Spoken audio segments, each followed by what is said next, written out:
इस कार्यक्रम के पुण्यार्जक हैं।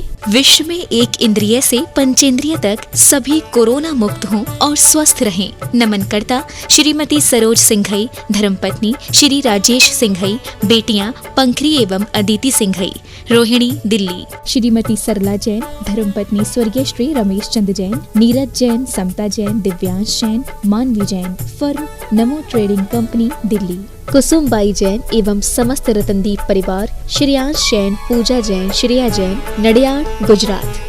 श्री मुकेश कुमार, मनोरमा देवी जैन, श्री सुभाष चंद, संगीता जैन, श्री अनिल कुमार सीए, नीरू जैन, श्री नरेश कुमार, श्वेता जैन, श्री सुदीप कुमार, मनाली जैन, श्री सर्वेश प्रिया जैन, पुत्री सोनम, खुशी, पार्थ, कृष, धीरांश, धारांश, दिया जैन, चड़ौसिया परिवार, मछरिया वाले, Vadodara, Rajasthan scrap traders, Ankalikar steel industries, Sudeep alloys, Vadodara, Sarvesh steels, Khyati industries. सभी पंच नमस्कार मंत्र का स्मरण करेंगे। णमो अरिहंताणं,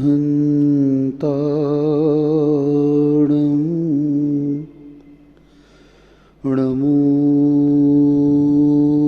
सिद्धाणं,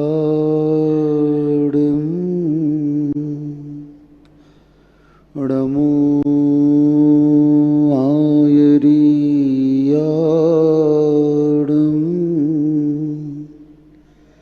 णमो वज्रायाणं,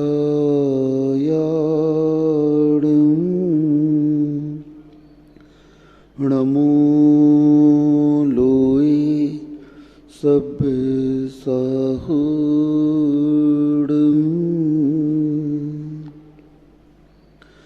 हाँ नित्य घटती आयु है, पर पाप मति घटती नहीं।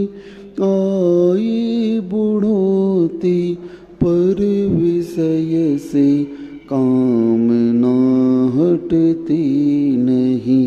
मैं यत्न करता हूँ दवा में, धर्म में करता नहीं।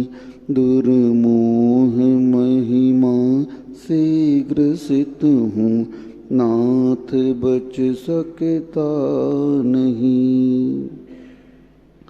जय बोलिए खैराट श्री कुंडलपुर के बड़े बाबा की जय। मूलनायक श्री चंद्रप्रभु भगवान की जय। परम पूज्य संत श्रोमणी आचार्य भगवान श्री विद्यासागर जी महामुनिराज की जय।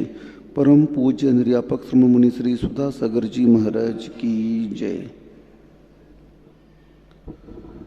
धम्मो मंगल मुदिठम, अहिंसा संयमो तबो, देवावितस्य प्रणमन्ति जस धम्मे सयामणो। प्रतिक्रमण में यह गाथा आती है और इस गाथा के माध्यम से आचार्य महाराज ने यह बताने का प्रयत्न किया है कि कौन सा धर्म उत्कृष्ट है। जिस धर्म में अहिंसा हो, जिस धर्म में संयम हो, जिस धर्म में तप आदि किए जाते हैं, वह धर्म सबसे उत्कृष्ट माना जाता है। और ये तीनों कब प्राप्त होंगे? जब हमारे अंदर दया भाव उत्पन्न होगा। बिना दया भाव के वह धर्म उद्घाटित हो ही नहीं सकता है।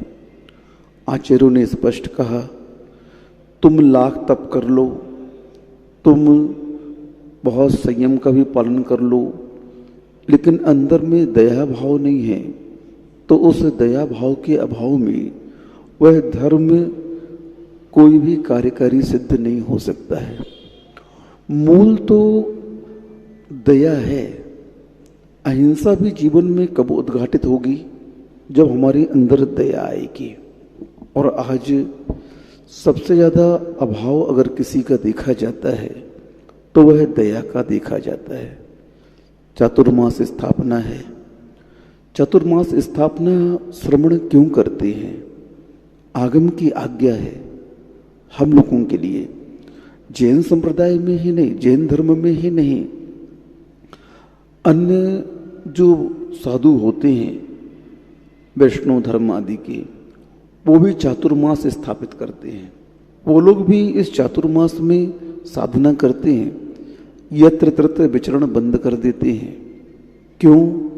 क्योंकि इस चातुर्मास में जीवों की उत्पत्ति सबसे ज़्यादा हुआ करती है और उस जीवों की उत्पत्ति के कारण ही उस दया भाव से आविर्भूत होकर के साधु विचरण बंद कर देते हैं।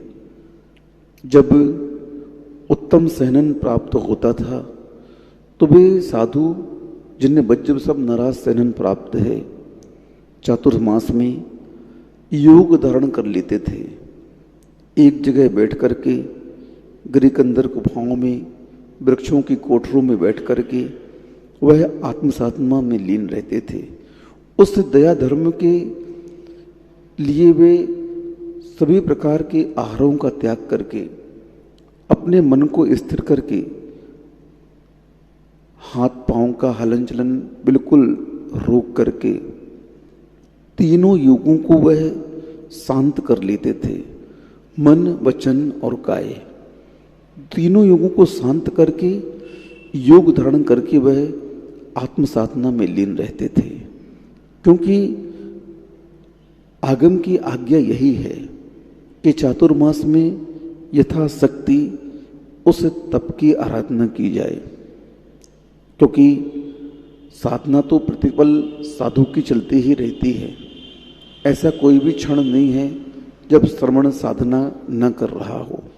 मन से, वचन से, काय से वह पापों के परित्याग की पूरी तरह से कोशिश करता हुआ पूरी शक्ति लगा करके वह अपने आप को बचाता है।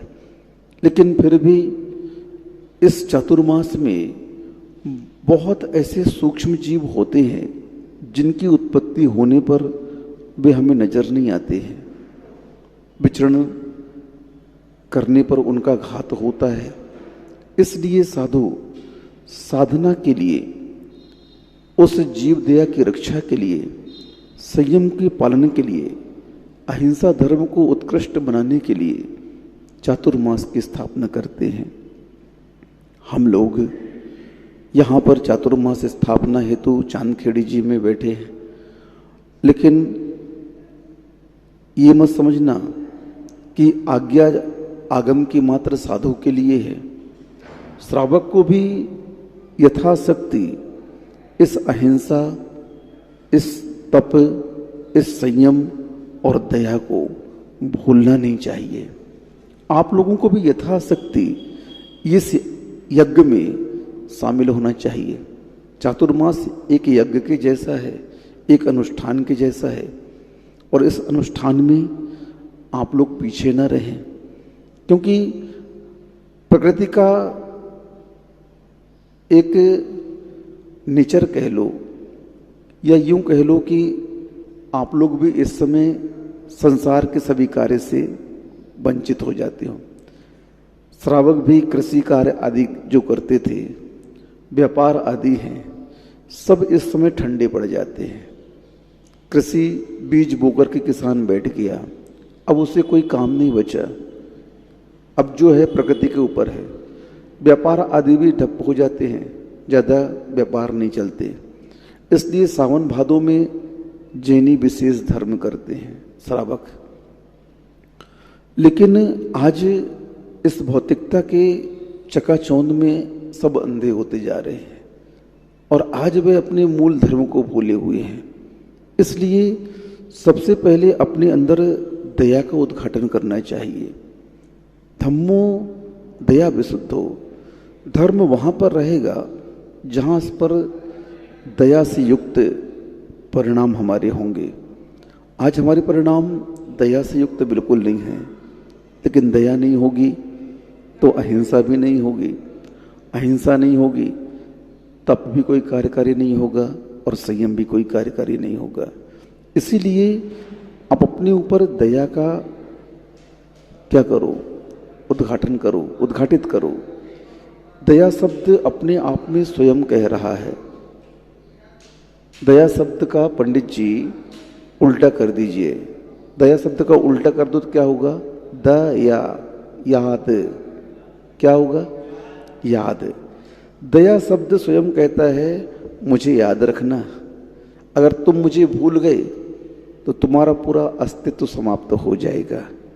कोई भी व्यक्ति जब ऊपर साधना की ओर बढ़ता है, किसी भी व्यक्ति का जब नाम होता है तो वह दया के कारण ही होता है। हम लोग सागर में थे, सागर में एक मुसलमान है, वह जीव दया पर काम करता है, उसको महावीर पुरस्कार भी मिला। अब वो मुसलमान होकर के उसने जीव दया के क्षेत्र में काम किया तो उसका नाम हो गया। क्रिश्चियन में मदर टेरेसा आती है, मदर टेरेसा, उन्होंने भी गरीब बस्तियों में जाकर के उनके उत्थान के लिए दया दिखाई। क्या दिखाई? हाँ, तो उनको भी भारत रत्न की उपाधि मिली। जिन जिन लोगों ने अहिंसा पर काम किया, जिन जिन लोगों के अंदर दया का उद्घाटन हुआ, वे लोग समाज में पूजनीय बन गए। महात्मा गांधी को राष्ट्रपिता की उपाधि दे दी गई। क्यों? उनके अंदर बहुत दया थी, बहुत दया थी। एक बार ठंड का समय था, गांधी जी रात्रि में अपने घर में सो रहे थे, तभी उनके कान में एक आवाज़ पड़ती है। तो उठ करके वे उस आवाज़ की दिशा में जाते हैं और देखते हैं एक छोटे से कुत्ते का पिल्ला ठंड में चिल्ला रहा है। अब उस पिल्ले को देख करके गांधी जी के अंदर दया आ गई और उस पिल्ले को उठा करके वे कहाँ ले आए? जहाँ सो रहे थे अपने गद्दे में, अपनी गादी के अंदर उसे लिटा लिया और प्यार से हाथ से सहलाया। उस कुत्ते के पिल्ले को नींद आ गई। अब बताओ, अब ये संस्मरण मैं सुना रहा हूं, कौन सुना रहा है? महाराज जी सुना रहे हैं। गांधी जी का नाम क्यों लिया हमने? क्यों लिया? क्योंकि उन्होंने दया धर्म को अपनाया। किसको अपनाया? शास्त्रों में किसी का भी नाम उल्लिखित होता है तो आचार्य क्यों उल्लिखित करते हैं? क्योंकि उसने उस कार्य को अंजाम दिया। क्या दिया? उस कार्य को उन्होंने हृदय से किया, अंतस की चेतना से किया, मात्र बाहर से नहीं किया। लेकिन अंदर से करोगे तभी उसका फल मिलने वाला है। कोई भी कार्य जैन धर्म के अनुसार सिद्ध कब होगा? जब मन वचन काया त्रियोग उसमें लगेंगे। मन की, वचन की, काया की, तीनों की एक रूपता जहाँ पर होती है वहाँ पर कार्य सिद्ध हो जाता है। कार्य सिद्धि के लिए तीनों की एक रूपता अनिवार्य कही गई है। अब जैन धर्म तो क्या है?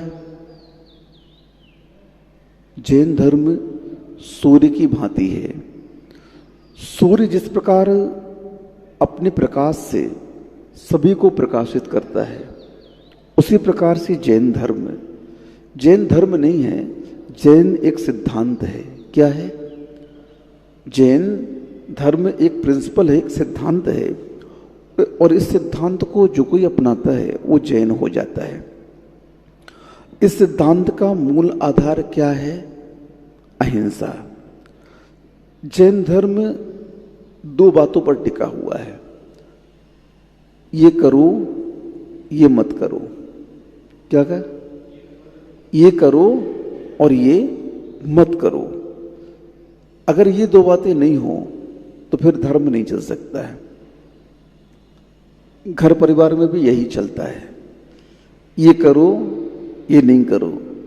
आप लोग अपना कार्य अपना बजट देख करके करते हैं। कोई भी खर्च कैसे करते हैं? जितना बजट होगा, भाई अभी ये हम नहीं कर सकते हैं, हाँ ये कर सकते हैं। धर्म में भी यही कहा है, ये करो, ये नहीं करो। लेकिन यहाँ पर बजट नहीं देखा जाएगा, यहाँ पर परिणाम देखे जाएंगे, भाव देखे जाएंगे कि आपके भाव कैसे हैं। अब क्या करें क्या ना करें, आज अपन को ये समझना है। आज संसार में कोई भी व्यक्ति अनपढ़ नहीं है। पहले गांव में एक चिट्ठी आती थी तो पढ़ने वाले को खोजा जाता था कि इस चिट्ठी को कोई पढ़ दे पंडित जी। क्या? आज नहीं, आज सब पढ़े लिखे हैं। बहुत कम ऐसे पढ़े बच्चे हैं, क्योंकि सरकार ने इतनी व्यवस्था कर दी है एजुकेशन की हर जगह आज पढ़े लिखे व्यक्ति मिलते हैं, बहुत कम अनपढ़ हैं। मोबाइल देखो हर कोई के हाथ में आ गया आजकल, सब कोई मोबाइल चला रहे हैं, अनपढ़ व्यक्ति भी चला लेता है। लेकिन आज साक्षरता इतनी बढ़ चुकी है, बौद्धिक आयाम आज इतना विकसित हो चुका है आप लोगों का कि आज सोचने समझने की क्षमता पहले से ज़्यादा हो गई है। अब सोचने समझने की क्षमता आपके पास में ज़्यादा हो चुकी है, तो आप थोड़ा सा अपना बौद्धिक व्यायाम अपनी आत्मा की ओर करें। शरीर की ओर तो आपने बहुत बौद्धिक व्यायाम कर लिया, बहुत बुद्धि चला लिया आपने कि अर्थ का उपार्जन कैसे किया जाए, छल कपट साम दाम दंड भेद, ये आपने कहीं से पढ़े नहीं। ये नीतियाँ बहुत कम लोग जानते हैं, लेकिन प्रयोग में सबको ही लाते हैं। साम दाम दंड भेद प्रयोग में सबको ही लाता है। अनपढ़ व्यक्ति भी इन चारों को प्रयोग में लाता है। जब वह संसार के कार्य सिद्ध करता है तो चाहे कैसे भी हो, छल से कपट से, मीठा बोलने से, शक्ति से, यहाँ तक कि घात करने से भी चूकता नहीं है, क्योंकि मुझे सिद्ध करना है। साम दाम दंड भेद का प्रयोग तो संसार के कार्य को सिद्ध करने में आप कर लेते हो। उसमें आपकी बुद्धि इतनी निष्णात है, इतनी तीक्ष्ण है कि पूछो नहीं। कोई भी निर्णय संसार के कार्यों का लेना हो तो आप लोग कितनी जल्दी ले लेते हो, उसमें समय नहीं लगता है। लेकिन धर्म की क्रिया में निर्णय लेने में आप सोचते हो, विचार करते हो। हम लोगों के पास कोई व्यक्ति आ जाता है, जैन हो भैया? हाँ जैन है। रात्रि भोजन नहीं करना। अरे महाराज जी फंस गए। मन में क्या सोचेगा? फंस गए महाराज जी के पास में, महाराज जी ने रात्रि भोजन त्याग की बात कर दी। अब जो मूल गुण जैन धर्म के हैं, उस सामान्य लोकाचार को, उस सामान्य नियम को आज नियम के रूप में देना पड़ रहा है। किसके रूप में देना पड़ रहा है? और उसमें भी आप घबरा रहे हो। क्या कर रहे हो? डर रहे हो। अरे कहीं पला कि नहीं पला। अरे भैया अब क्या बताएं, अब तुमको अपने धर्म पर इतना ही विश्वास ही नहीं है, जबकि धर्म किस पर है? मैं पहले कह चुका हूं, ये करो और ये नहीं करो। और जब तक इस क्रिया में आप अपनी गतिविधि नहीं करोगे, प्रयोग नहीं करोगे, तब तक उसका परिणाम आपके सामने आने वाला नहीं है। धर्म तो प्रयोग का नाम है। किसका नाम है? प्रयोग का नाम है। प्रयोग करोगे तब उस धर्म का महात्म आपके अंदर प्रकट होगा। और हम आज धर्म की दिशा में बहुत पीछे हैं, धर्म के प्रयोग में बहुत पीछे हैं। आज बिल्कुल भी व्यक्ति प्रयोग नहीं करना चाहता है। शरीर की एक्टिविटीज के लिए तो बहुत प्रयोग कर रहे हो, जिम जा रहे हो, स्वास्थ्य के लिए घूम रहे हो, क्या खाना चाहिए क्या ना खाना चाहिए, इसके लिए आप डॉक्टर से भी सलाह लेते हो। उसको पुष्ट करने के लिए आप हर क्रिया कर लेते हो। लेकिन इससे होगा क्या? आप शरीर को कितना भी पुष्ट कर लो, बुढ़ापा को आप रोक नहीं सकते हो। कर्म तो है, बुद्गल के परिणमन को रोकने की शक्ति किसी के पास में नहीं है। वो तो अपने हिसाब से परिणत होता रहेगा। आप स्वयं देख लीजिए, शक्ति का क्या है? बचपन में कम होती है, जवानी में थोड़ी बढ़ जाती है, और थोड़ा और बढ़ जाती है, और पुनः धीरे धीरे वह घटने लगती है। एक विशेष एज होती है, विशेष उम्र होती है। उस उम्र में एक विशेष जोश होता है, और उस जोश में व्यक्ति संसार की कुछ क्रियाओं को करने का उत्साह दिखाता है, जोश दिखाता है, अपनी ताकत दिखाता है, अपनी बुद्धि दिखाता है। जरूरी नहीं कि वो सफल हो जाए, लेकिन दिखाता तो है कि मैं ये करूंगा, मैं वो करूंगा। लेकिन उस उम्र के ढलने के बाद में उस व्यक्ति की शक्ति, सोच, क्रिया सब में परिवर्तन आने लगता है। जो बचपन में खाता था अब वो जवानी में नहीं खाएगा, उससे और अच्छा खाएगा। जवानी में खाता था उससे और अच्छा प्रौढ़ अवस्था मिलेगा। अब बुढ़ापे में देखो क्या होगा। इच्छाएं तो बहुत रहेंगी, लेकिन उसे पचेगा नहीं। क्यों? उसके शरीर में परिवर्तन आ चुका है। तो कहने का तात्पर्य यह है कि शरीर के लिए आप कितना भी उपचार कर लो, कितनी भी औषधि आप लेकर के आ जाओ, ये शरीर तो बूढ़ा होगा ही होगा। अब मूल इस शरीर के माध्यम से हम धर्म कितना करते हैं, त्याग कितना करते हैं, साधना कितनी करते हैं, ये हमें सोचना है। बुद्धि के विकास का अर्थ मात्र अर्थ का संग्रह करना प्रयोजन नहीं है। धन का संग्रह करना प्रयोजन बुद्धि का कार्य नहीं है। बुद्धि का मूल प्रयोग तो पापों से हम कैसे बचें।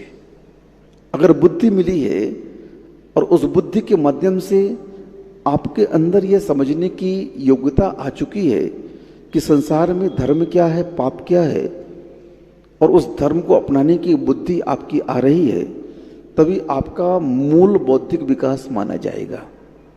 अर्थ का संग्रह करना, धन का संग्रह करना, सांसारिक वस्तुओं का संग्रह करना, ये शरीर और बुद्धि का मूल कार्य नहीं है। संसार में आने के उपरांत आप लोगों ने इसे मूल कार्य की संज्ञा दे दी है। इसे अपना लक्ष्य बना लिया है कि संसार में आने के उपरांत मुझे एक बंगला बनाना है, अच्छा व्यापार करना है, अच्छी नौकरी तलाश करना है। ये एक सामान्य लक्ष्य है संसार का, लेकिन मूल लक्ष्य संसार का क्या है, ये धर्म बता रहा आपको। संसार का मूल लक्ष्य है आत्मा को कर्म बंध से छुड़ाना। क्या है? ये जो शरीर मिला है, बुद्धि मिली है, ये संसार के कार्यों में फंसने के लिए नहीं मिली है। अनंतों बार आपको पर्याय मिली है, बुद्धि मिली है, लेकिन अनंतों बार हमने उस बुद्धि और पर्याय का प्रयोग क्या किया? मात्र उस संसार के कार्यों में ही लगे रहे। आत्मा के हित के बारे में कभी सोचा ही नहीं, हमने विचार ही नहीं किया। इसलिए चातुर्मास स्थापना में आपको ये सोचना है थोड़ा सा। बुद्धि आपके अंदर है, संसार के कार्यों में आप बहुत दक्ष हैं। थोड़ा सा उस बुद्धि को सही दिशा देने का आप पुरुषार्थ करें। थोड़ा सा चिंतन की धारा उस आत्मा की ओर ले जाएं, क्योंकि जब हम आत्मा को स्वस्थ करने की बात सोचेंगे, शरीर अपने आप स्वस्थ रहेगा। जैन धर्म की क्रियाएं मात्र हमें पापों से नहीं बचाती, हमारे इस शरीर को भी स्वस्थ रखती हैं। आज रात्रि भोजन की बात की मैंने, भक्ष्य अभक्ष्य की बात कर रहा हूं, जो धर्म के ग्रंथों में आपके लिए आज्ञा के रूप में है। उपदेश हम दे रहे हैं, लेकिन मूल रूप से देखा जाए तो आचार्यों का आदेश है, चाहे श्रमण हो चाहे श्रावक हो। हम दोनों के लिए उपदेश नहीं कहा गया है। कोई भी व्यक्ति नौकरी कर रहा है, तब उस नौकर को क्या उपदेश देंगे कि आदेश देंगे? क्यों भाई साहब, आप यहाँ कार्य कर रहे हो तो आपको उपदेश से कार्य कराएंगे क्या, कि आदेश से कार्य कराएंगे? आदेश से कार्य होगा। कार्य किससे होगा? किसी भी तंत्र में आप जाइए, कार्य किससे होगा? आदेश से होगा। उपदेश से कोई कार्य नहीं। उपदेश का अर्थ मात्र समझाना है। मैनेजमेंट में क्या होता है? एक मीटिंग लग गई, सब कर्मचारियों को बुला लिया गया और सबको कार्य सौंप दिया गया, समझा दिया गया, आपको ये करना, आपको ये करना, आपको ये करना। ये उपदेश नहीं है, एक मीटिंग है, और उस मीटिंग में जो मुख्य है उसने आपको सब कार्य बता दिए, ये कार्य आपको करना, ये कार्य आपको करना। हर तंत्र में ये बात चलती है, प्रशासन में भी इस बात को देखा जाता है। उस प्रकार से उस पद को वहां पर डिवाइड किया जाता है और उस पद के अनुसार व्यक्ति कार्य करता है। धर्म में भी यही व्यवस्था की है। आपको श्रावक के पद पर रखा है, आप व्रत लेते हो तो आप व्रती हो जाते हो, गुण स्थान पंचम हो गया आपको, और सब प्रकार के परिग्रहों का त्याग करके जब महाव्रतों को अंगीकार कर लेते तो हम श्रवण बन जाते हैं। अब श्रावक की कितनी श्रेणी बन गई संसारी प्राणी की? सामान्य श्रावक सम्यक दृष्टि, वृत्ति श्रावक पंचगुण स्थान। अब इन दोनों अवस्थाओं से और ऊपर उठ गए, परिवार को परिग्रह को, संबंधों को जब आपने छोड़ दिया तो कहाँ आ गए? श्रवण अवस्था में आ गए। अब ये 3 अवस्थाएं उत्थान के लिए कही गई हैं। मात्र जैन कुल में जन्म लेने से कुछ नहीं होता। जैन कुल के कुलाचार का पालन करना आवश्यक है। क्या करना आवश्यक है? हम सम्यक दृष्टि हो गए, चतुर्थ गुण स्थान में आ गए, तो चतुर्थ गुण स्थान में आने के उपरांत में वह सम्यक दृष्टि प्रतिपल अपने उन आवश्यकों को दिखेगा। Take to order. चौथे गुण स्थान में एक धर्म ध्यान कहा गया है जिसका नाम है आज्ञा सम्यक्त्व। कौन सा? आज्ञा सम्यक्त्व। चतुर्थ गुण स्थान वर्ती श्रावक उस आज्ञा सम्यक्त्व के अधीन होकर के उस आदेश का निर्दोष पालन करेगा। कैसा पालन करेगा?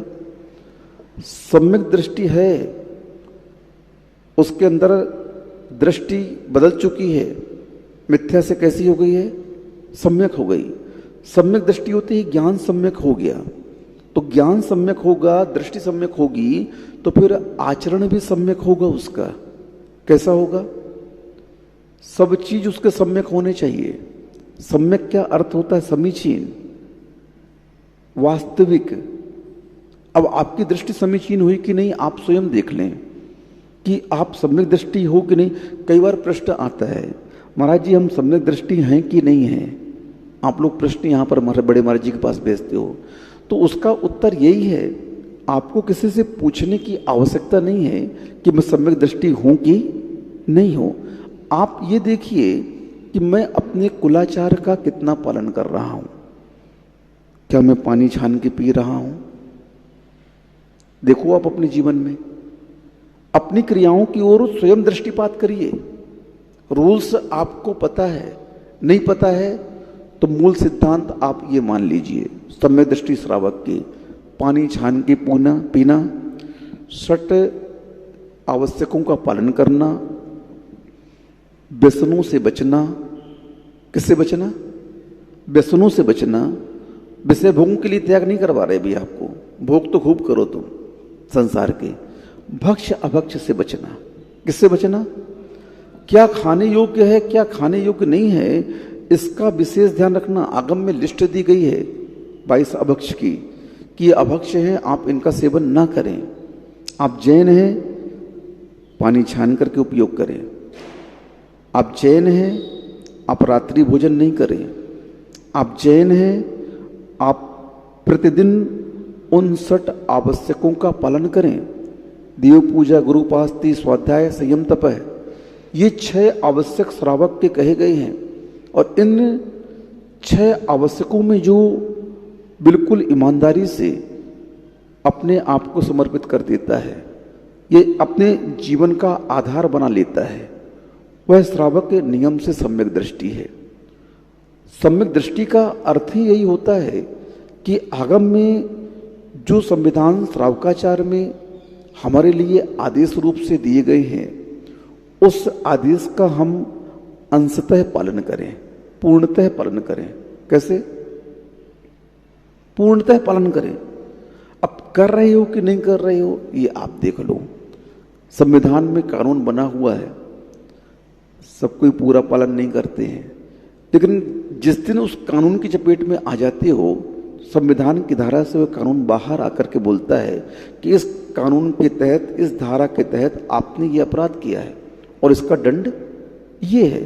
धारा तो बनी हुई है पूरी, आप मानो नहीं मानो, लेकिन जिस दिन फंसोगे वह धारा आपके सामने आएगी। रोजनामचा में पुलिस वाले उस धारा को लिखेंगे, कोर्ट में वह धारा आपके ऊपर लगाई जाएगी और उस धारा के तहत आपको दंड दिया जाएगा, अपराध घोषित किया जाएगा, आपको अपराधी घोषित किया जाएगी। आप अपराधी हो और अपराध का फल क्या है? दंड है और कुछ नहीं है। हम अपने कर्तव्य का पालन नहीं कर रहे हैं तो यहां पर भी आपको दंड दिया जाएगा। ये मत सोचना कि हम दंड से बच जाएंगे। यहाँ का अधिकारी कर्म है, कर्म आपको छोड़ेगा नहीं। तो सबसे पहले हमें अपने कर्तव्यों की सूची बनाना चाहिए। श्रावक कुल में जन्म लेने के उपरांत में हमारी दृष्टि समीचीन होनी चाहिए। हमें तत्व का कुतत्व का ज्ञान होना चाहिए, धर्म अधर्म का ज्ञान होना चाहिए, पुण्य पाप का ज्ञान होना चाहिए, क्या करना है क्या नहीं करना है इसका ज्ञान होना चाहिए। अगर इन सब का ज्ञान नहीं है तो समझ लेना अभी हम धर्म से कोसों दूर हैं। अभी हम ये समझ ही नहीं पा रहे हैं धर्म क्या है, हम भी क्रिया की ओर बढ़ ही नहीं पा रहे हैं। समीचीन क्रिया क्या है?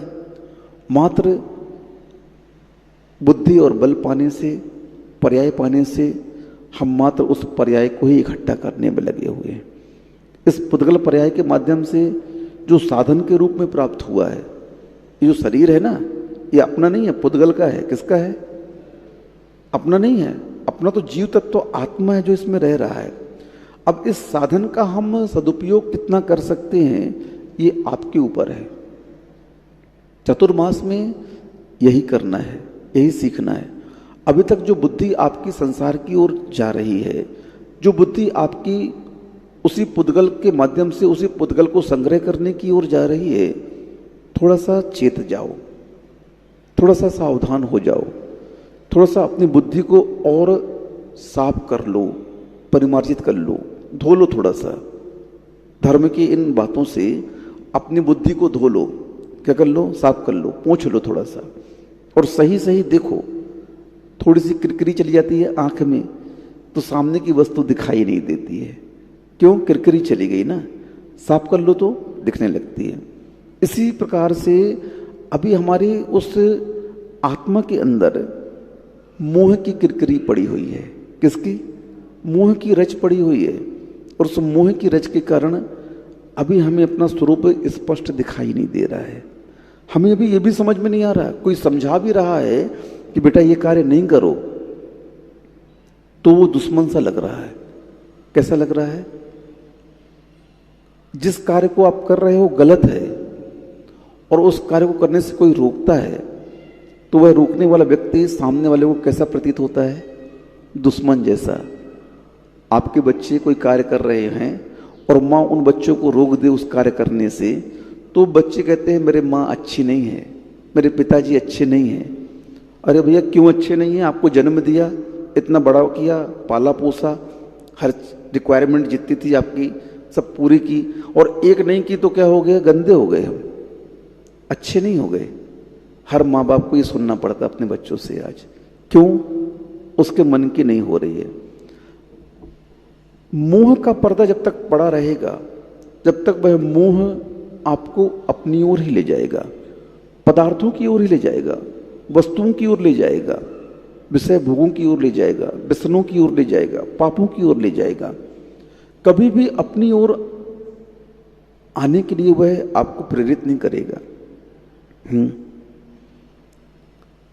बुरे कार्यों को करने के लिए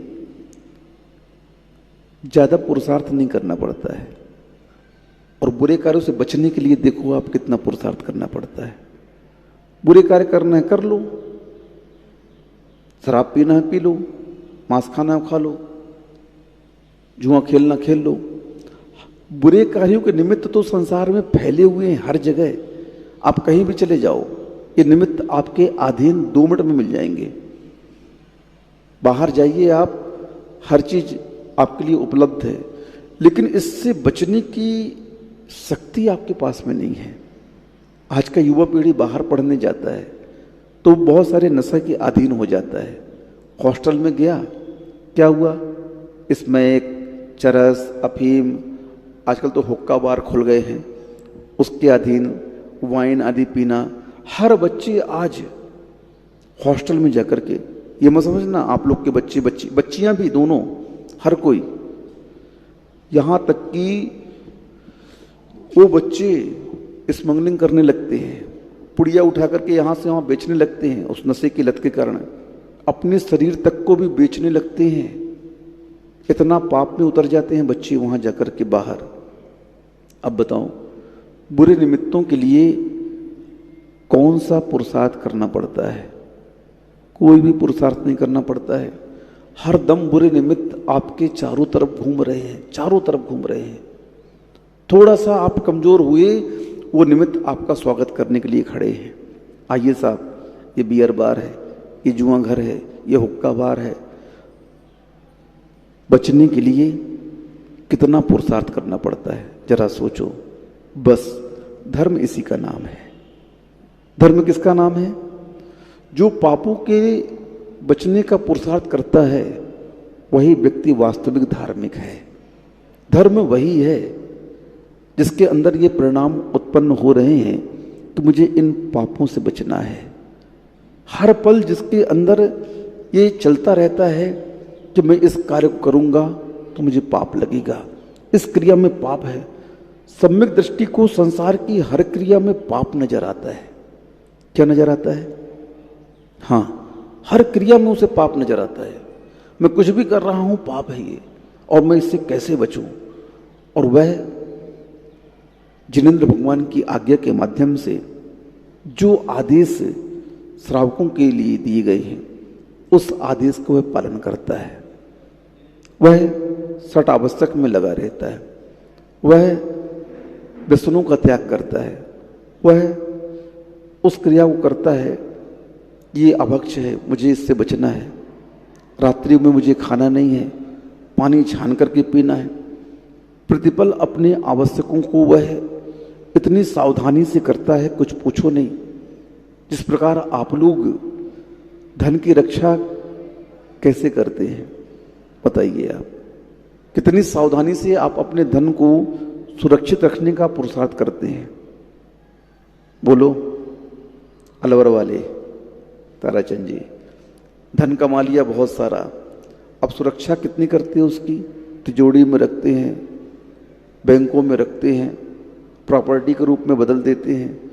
उसकी रक्षा में आपके लिए बिल्कुल जो भी करना पड़े आप करते हैं। सम्यक दृष्टि भी इसी प्रकार का करता है। वह भी अपनी संपत्ति की रक्षा करने के लिए हर प्रकार का यथासंभव प्रयास करता है। आपकी संपत्ति जड़ संपत्ति है। संसारी प्राणियों की संपत्ति क्या है? धन, सोना, चांदी। ये जड़ संपत्ति को आप लोग अपनी संपत्ति कहते हो। और सम्यक दृष्टि के लिए मूल संपत्ति कुलाचार हुआ करता है, व्रत नियम संयम हुआ करता है। जो उसके लिए आदेश दिया गया वह उसकी मूल संपत्ति है, और उस मूल संपत्ति की रक्षा के लिए वह अहरनिश दिन रात जागरूक रहता है, सावधान रहता है, अलर्ट रहता है। कहीं मुझसे ये पाप तो नहीं हो गया। हाँ, आगम में कहानी आती है कि एक महाराज से बिलछानी गिर गई। सेठ जी से क्या हो गया? बिलछानी, पानी छानते हो ना आप लोग। अभी तो बहुत सारे जैनी पानी छानना ही नहीं जानते कि पानी कैसे छाना जाता है, क्योंकि क्रिया रूप आचरण आज बहुत कम हो गया है। क्रियाओं में आचरण बहुत कम रह गया है। बस वो नल की थैली में, नल की उसमें थैली बांध देते आप लोग, और बस क्या हो रहा है?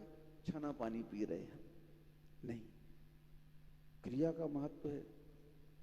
हम लोग ब्रह्मचारी थे, हमारे महाराज, उनकी समाधि हो गई, पूज्य प्रभुचंद सागर महाराज जी।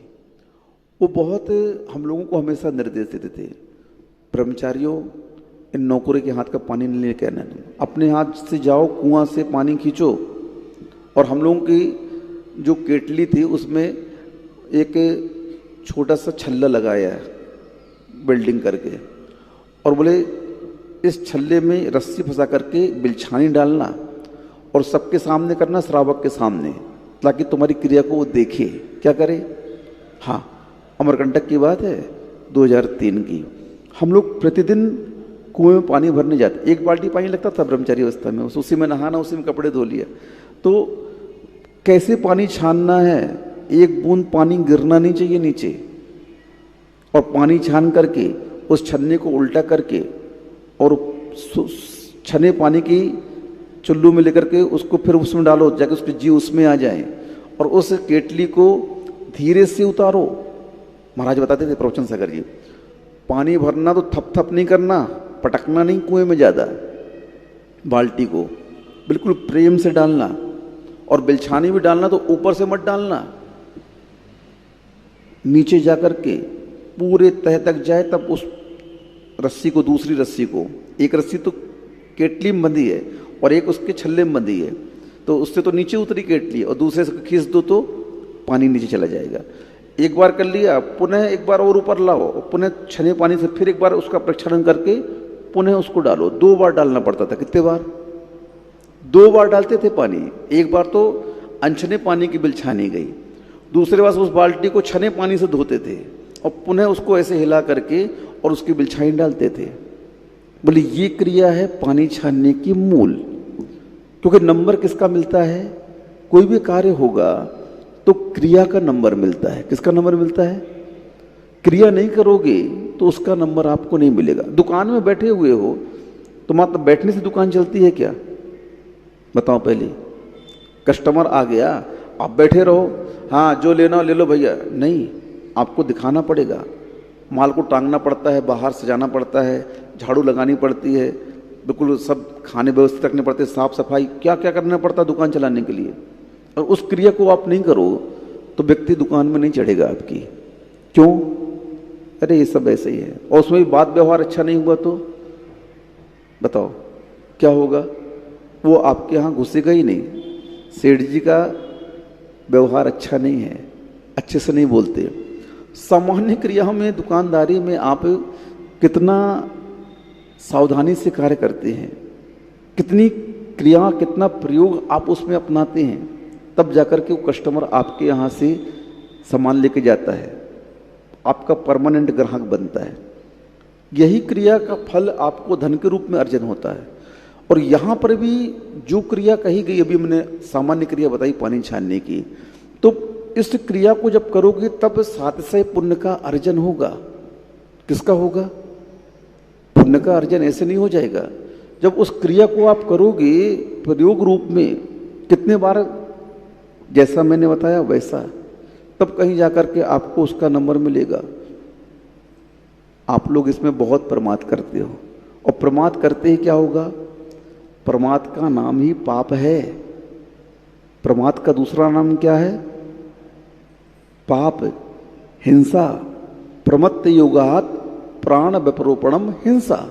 प्रमत्त योग से जो कार्य किया जाता है उससे प्राणों का विपरोपण होता है, और उसी का नाम हिंसा है। सूत्र दे दिया आचार्य उमा स्वामी महाराज जी ने। और हम लोग सबसे ज़्यादा प्रमाद के अधीन होते हैं। हर एक कार्य में आप लोग प्रमाद दिखा देते हो, धर्म के, संसार के कार्य में नहीं। नोट गिनते समय किसी को नींद नहीं आती। सेठ जी, आती है क्या नोट गिनते समय नींद? सही बताना, झूठ नहीं बोलना। नोट गिनते समय नींद नहीं आती। दुकान में ग्राहक खड़ा है, नींद नहीं आएगी। फिर तो सेठ जी भोजन तक भूल जाएंगे कि भोजन करना है कि नहीं करना। अच्छी भीड़ लगी है, ग्राहक आ रहे हैं, बिल्कुल भी फुर्सत नहीं सेठ जी को। सेठानी ऊपर से चिल्ला रही है, अरे ताराचंद जी गरम गरम भजिया बने हैं, आइए खा लीजिए। सेठ जी बोलेंगे नहीं अभी रहने दो, अभी दुकान में ग्राहक बहुत लगे हैं, मैं ठंडा खा लूँगा। अब बताओ, यहाँ के फायदे के लिए तुमने शरीर का सुख छोड़ दिया, भोग छोड़ दिए, क्योंकि उसमें आपको लाभ दिख रहा है। क्या दिख रहा है? फायदा दिख रहा है। उस फायदे में आकर के आपने क्या किया? उस भोग को भी अनदेखा कर दिया। क्यों? अगर मैं खाने जाऊंगा तो क्या होगा? ग्राहक चला जाएगा, कस्टमर छूट जाएगा, और वो छूट गया तो हमारा लाभ चला जाएगा। अब उस लाभ के लिए आप कितने जागरूक हैं देख लो आप।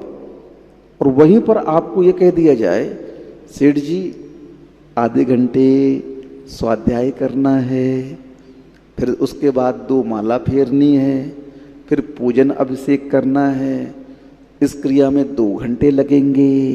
कितने लगेंगे? दुकान की क्रिया में 8 घंटे 10 घंटे लग रहे हैं। उसमें आपको बिल्कुल भी उदासीनता नहीं आ रही है, बिल्कुल भी जमाई नहीं आ रही है। एक आसन से खड़े हो ग्राहक के लिए और एक शांति धारा का लोटा पकड़ा दो तो हाथ कांपने लगते हैं। क्या हो रहा है? खड़े होकर के माला फेरने के लिए कह दो तो पाँव में जलन होने लगती है। क्या होने लगती है? स्वाध्याय करने के लिए कह दो, झपकी आने लगती है, नींद आने लगती है। ऐसा क्यों हो रहा है? क्यों हो रहा है ऐसा? रुचि भेद। किसका भेद? हमारी रुचि संसार के कार्यों में इतनी इतनी इतनी क्या बोले हम, लग चुकी है, इतना इंटरेस्ट संसार के कार्यों में हमारा हो चुका है कि अब हमें वो पाप ही नहीं लगते। संसार की क्रियाओं में हम इतने निमग्न हो गए हैं, इतने डूब गए हैं कि संसार की क्रियाएं अब हमें बेकार लगती ही नहीं है, अच्छी लगने लगी हैं। संसार की हर क्रिया संसारी प्राणियों को अच्छी लग रही है। रोटी बनाने के लिए कह दो, झाड़ू पोछने के लिए कह दो, उस घर के कार्य पूरे अच्छे लग रहे हैं। और धर्म के कार्य के लिए क्या कहते हो आप लोग? अभी घर के काम करना है, इसलिए जल्दी चलो मंदिर से। क्या करना है? मंदिर में भी किसकी चिंता रहती है? घर के कार्यों की चिंता रहती है। अब बताओ आपका कल्याण कैसे होगा?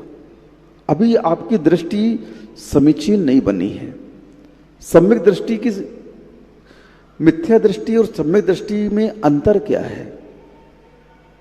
दृष्टि तो दोनों में लगी हुई है, लेकिन एक की मिथ्या है और एक की सम्यक है। सम्यक क्यों है, मिथ्या क्यों है? तो आपको मंदिर में आने के बाद चिंता किसकी है? घर गृहस्थी की। चिंता किसकी है? व्यापार की। और सम्यक दृष्टि को पहले चिंता किसकी है? मंदिर की, आत्मा की, उन सट आवश्यकों को पूर्ण करने की जो उसके लिए कहे गए हैं। और उसके बाद वह व्यापार करता है। क्या करता है? कि अब अपने कार्यों से निवृत्त हो चुका हूं, अब मैं उस सट क्रिया को कर चुका हूं, सट आवश्यक को कर चुका हूं, अब सट कर्म करने जाऊंगा। क्या करने जाऊंगा? सम्यक दृष्टि पहले सट आवश्यक करता है और उसके उपरांत सट कर्म करता है, और मिथ्या दृष्टि पहले सट कर्म करता है और उसके बाद जो समय बचता है तो धर्म में देता है। ये अंतर है। आप लोग देख लो, 24 घंटों का आप पूरा निष्कर्ष निकालिए कि 24 घंटे में आप सबसे अधिक कौन सा कार्य करते हैं? माताओं आप लोग बताओ। बच्चों 24 घंटे में सबसे ज्यादा आप लोग कौन सा कार्य करते हो? धर्म के कार्य करते हो कि संसार के कार्य करते हो? बताओ, मुझे बताओ। आज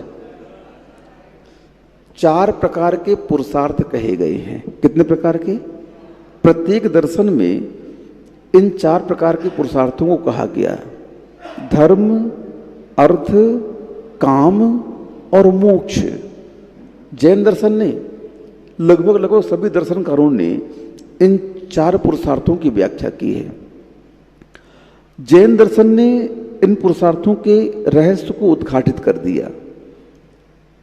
अन्य दर्शनों ने इसके रहस्य को नहीं बता पाए, लेकिन जैनाचार्यों ने इनके जो मूल गूढ़ रहस्य हैं उसका उद्घाटन किया। अब 4 पुरुषार्थ तो सामान्य से सभी जानते हैं। हमारे आचार्यों ने इसका रहस्य उद्घाटित क्या किया, ये आप सुनो, थोड़ा सा समझने का पुरुषार्थ करो। जो बुद्धि आपके पास में है, जो विवेक आपके पास में है, जो तर्क ज्ञान आपके पास में है, उसको थोड़ा सा आज इन 4 पुरुषार्थों में लगाने का पुरुषार्थ करो जो मैं बता रहा हूं, जो हमारे आचार्यों ने हमें बताए। तो आप लोग सुन लो कि इन 4 पुरुषार्थों में ही सारा रहस्य है। और सम्यक दृष्टि इन 4 पुरुषार्थों को करते हुए संसार में नहीं फंसता। वह अर्थ का उपार्जन करते हुए भी, भोग की क्रिया करते हुए भी बिल्कुल पाप से बचा रहता है। सम्यक दृष्टि अपने प्रत्येक क्रिया में धर्म का समावेश करता है। जो जो कार्य वो शरीर के लिए करेगा, जो जो कार्य वह अपने भोगों के लिए करेगा, जो जो कार्य वो पर्सनल करेगा, उस हर कार्य में, हर क्रिया में एक हिस्सा धर्म का निकालेगा। 50 रुपए का दूध आया घर में 1 लीटर, तो कम से कम 2 रुपए तो धर्म के लिए निकालो भैया। 100 की सब्जी लेके आए, 100 के फल लेकर के आए, तो 2-5 तो हमारे लिए निकालो भैया। धोखेबाज, कपटी, जो कुछ कह लो, जितने भी आप शब्द आप लोग कहते हो, वो उसकी दृष्टि में आप बन चुके हो। इसी प्रकार से धर्म की दृष्टि में आप क्या हो गए? चोर, कपटी, छलिया, जो आपको कह दें, मायाचारी, जो भी उपाधि निकृष्ट होती है अपने आप में ले लो। कौन ले ले? जो इस पर्याय को पाकर के धर्म को इग्नोर कर रहा है, धर्म को अनदेखा कर रहा है, वो कौन है? वो चोर है, छलिया है, कपटी है। क्योंकि धर्म ही हमें सब कुछ दिया है, सब कुछ हमें धर्म ने दिया, और हम उपेक्षा किसी कर रहे हैं? इस धर्म की कर रहे हैं। परिणाम क्या होगा? सेठ जी ने एक बार दे दिया और ठीक है,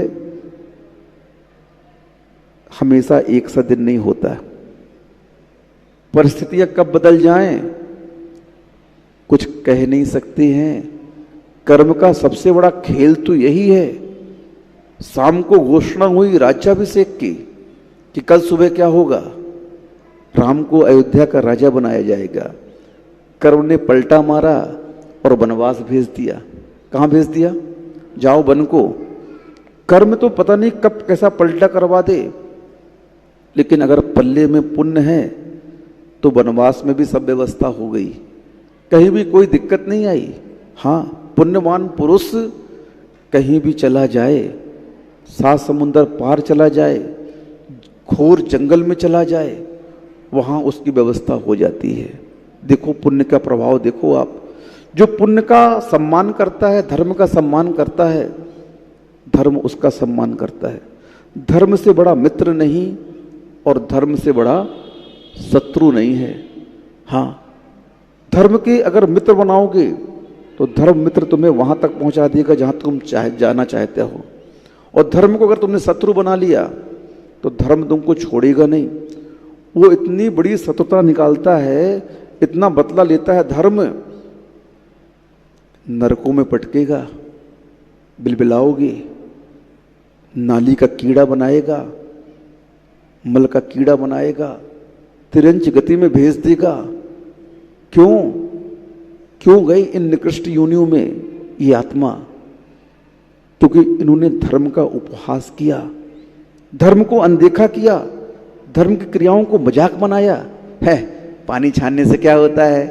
एक्वा गार्ड आ गया आजकल तो। अरे रात में खाने से क्या होता है? बड़े बड़े हेलोजन लग गए हैं आजकल तो, सब दिख रहा है, जीव दिख रहा है। ये उपहास धर्म का जिसने किया उसका परिणाम यही होगा।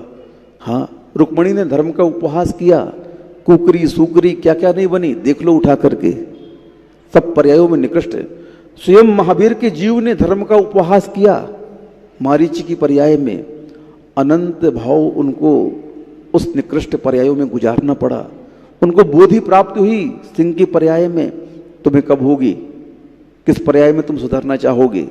किस पर्याय में धर्म को अपनाना चाहोगे? क्योंकि अंतोगत्वा इस धर्म की शरण में तो आना ही पड़ेगा। मुक्ति प्राप्त करनी है तो धर्म की शरण में आना पड़ेगा। संसार के सुख वैभव प्राप्त करने हैं तो धर्म की शरण में आना पड़ेगा। चाहे संसार की क्रिया में सफलता हो और चाहे मोक्ष मार्ग की क्रिया में सफलता हो, दोनों की सफलता अगर किसी के ऊपर आश्रित है तो वह है वीतराग धर्म। वीतराग धर्म के प्रभाव से ही पुण्य का अर्जन होगा, और उस पुण्य के प्रभाव से ही संसार के कार्य सफल होंगे, और उसी पुण्य के प्रभाव से क्या होगा? मोक्ष मार्ग हमारा अच्छी तरह से निकल पाएगा, अच्छी तरह से हम उस मोक्ष की साधना कर पाएंगे। इसीलिए धर्म पुरुषार्थ को सबसे पहले रखा गया। जो व्यक्ति धर्म पुरुषार्थ को बिल्कुल ईमानदारी से करता है, फिर उसके जीवन में अर्थ और काम की कोई कमी नहीं होती, और वह जीव उस धर्म पुरुषार्थ के प्रभाव से धर्म पूर्वक ही अर्थ का उपार्जन करेगा, और धर्म पूर्वक ही वह काम भोग का उपभोग करेगा। जो व्यक्ति धर्म की क्रियाओं के माध्यम से अर्थ का उपार्जन करता है, संसार की क्रियाओं में भी धर्म का समावेश करता है, काम भोग की क्रियाओं में भी धर्म का समावेश करता है, वही जीव अंत में एक दिन उस धर्म के पुरुषार्थ से उस काम और अर्थ के पुरुषार्थ को जीत करके और उस मोक्ष पुरुषार्थ का सहरा अपने सिर पर बांध लेता है। यही धर्म का स्वरूप है और इस धर्म के बिना आज तक किसी को न कुछ मिला है और न मिलेगा। इसीलिए इस चातुर्मास में आप इस समीचीन धर्म को और इस धर्म की क्रियाओं को अपनाएं। इन्हीं भावना से अहिंसा परमो धर्म की। इस कार्यक्रम के पुण्यार्चक थे विश्व में एक इंद्रिय से पंचेंद्रिय तक सभी कोरोना मुक्त हों और स्वस्थ रहें। नमन करता श्रीमती सरोज सिंघई, धर्मपत्नी श्री राजेश सिंघई, बेटियां पंखरी एवं अदिति सिंघई, रोहिणी दिल्ली। श्रीमती सरला जैन, धर्मपत्नी स्वर्गीय श्री रमेश चंद्र जैन, नीरज जैन, समता जैन, दिव्यांश जैन, मानवी जैन, फर्म नमो ट्रेडिंग कंपनी दिल्ली। कुसुमबाई जैन एवं समस्त रतनदीप परिवार, श्रेयांश जैन, पूजा जैन, श्रेया जैन, नडियाड गुजरात।